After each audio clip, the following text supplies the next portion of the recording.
ndagukunda cyane kandi mfite ubwoba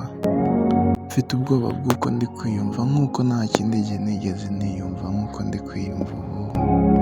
Wabaye igice cy'ingenzi mu buzima bwanjye baby,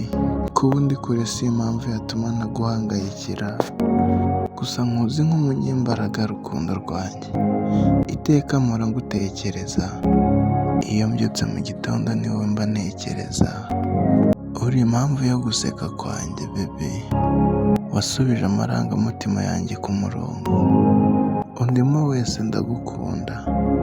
ni wowe mugore w'inzozi zanjye, ni wowe mugore w'ibyanjye byose, narakwiyeguriye nsinzi yanjye mugore uganje, uri igitego, intego nintasimburwa, yewe nubwo haba ntacyo kuvuga mfite, ntabwo byambuza kugukunda,